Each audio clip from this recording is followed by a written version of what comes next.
రాష్ట్ర వ్యవసాయ రంగానికి మరింత బలోపేతం చేసే లక్ష్యంతో ముందుకు వెళ్తోంది కాంగ్రెస్ ప్రభుత్వం. సమగ్ర విత్తన చట్టం తీసుకొచ్చే దిశగా అడుగులు వేస్తోంది. గత ప్రభుత్వం హయాంలో తెచ్చిన సీడ్ పాలసీ రైతులకు నష్టం చేకూర్చేలా ఉంది. దీంతో రాష్ట్ర స్థాయిలో కొత్త చట్టం తెచ్చేందుకు ప్లాన్ చేస్తోంది సర్కార్.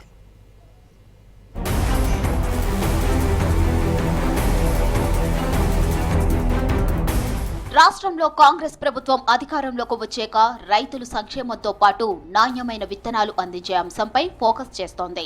నకిలీ విత్తనాలతో రైతులు నష్టపోతుండటం వాటిని అరికట్టేందుకు ప్రణాళికలు చేస్తుంది. రాష్ట్ర స్థాయిలో విత్తన చట్టం తెచ్చేందుకు ప్లాన్ చేస్తుంది వ్యవసాయ శాఖ. మంత్రి Tummala Nageswararao agriculture commission chairman, department, వ్యవసాయ యూనివర్సిటీ అధికారులతో భేటీ అయి సమగ్ర విత్తన చట్టంపై దిశానిర్దేశం చేశారు.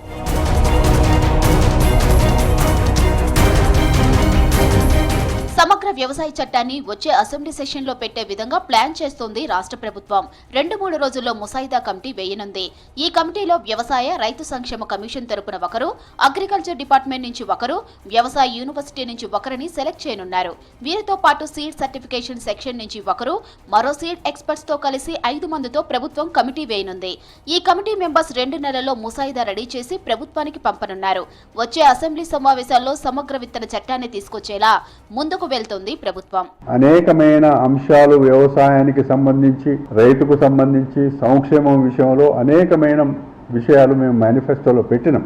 ఒకటొకటిగా అవి అమలు చేస్తూ ముందుకు పోతున్న నేపథ్యంలో విత్తనం కూడా చాలా ప్రాముఖ్యత ఉంది. కాబట్టి మంత్రి గారు మేము ఇచ్చిన నివేదికలని తీసుకున్న తర్వాత వారు వెంటనే స్పందించి కమిటీ వేద్దాము, అందులో ఖచ్చితంగా డిపార్ట్మెంట్ ప్రతినిధి ఒకరు ఉంటారు, మా కమిషన్ తరఫున కూడా ఉంటారు. ఈ బాధ్యత కూడా మా పైనే పెట్టారు మంత్రి గారు. జూలై మాసంలో శాసనసభ సమావేశాలు ఏర్పాటు కాకముందే ఈ ముసాయిదా చట్టాన్ని ప్రభుత్వానికి ఇస్తే దాన్ని కేబినెట్ లో పెడతారు. కేబినెట్ ఆమోదం తర్వాత శాసనసభలో పెట్టిన తర్వాత అది అమలు అవుతుంది. ఇప్పటికే ఇతర రాష్ట్ర ప్రభుత్వాలు అమలు చేస్తున్న విత్తన చట్టాలను ఈ కమిటీ స్టడీ చేయనుంది.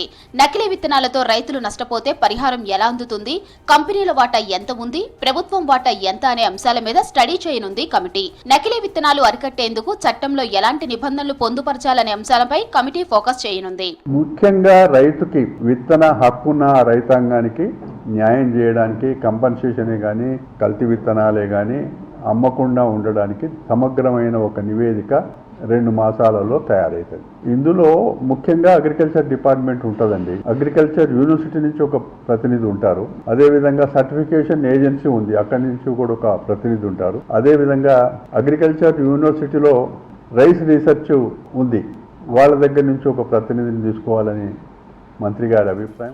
గత ప్రభుత్వం 2016లో తెచ్చిన సీడ్ పాలసీ విత్తన సంస్థలకు అనుకూలంగా ఉండటంతో కంపెనీలు లాభపడ్డాయి. కానీ రైతులకు ఎక్కడా నాణ్యమైన విత్తనం దొరకలేదు. ఇటీవల ములుగులో నకిలీ మొక్కజొన్న విత్తనాలతో రైతులు, పశువులు చనిపోయాయి.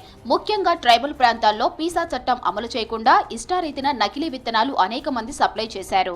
ఆర్గనైజ్ చేసి కల్తీ విత్తనాలకు దూరం పెట్టి ప్రైవేట్ కంపెనీలకు దోపిడీ జరుగుతున్న వారిపై కఠిన చర్యలు తీసుకుంటామనేది కమిషన్ సభ్యునిగా నేను మాట్లాడుతున్నాను. సమగ్రమైన విత్తన చట్టం తెచ్చి కల్తీ విత్తనాల సరఫరాను అరికట్టేందుకు ప్లాన్ చేస్తుంది రాష్ట్ర ప్రభుత్వం. ఎంఎంసీ కంపెనీల అడ్డుకట్ట వేయడం కేంద్రం చేతిలో ఉన్న రాష్ట్ర స్థాయిలో ఉండే విత్తన కంపెనీల మీద చట్టం తెచ్చి నిఘా పెంచనుంది ప్రభుత్వం.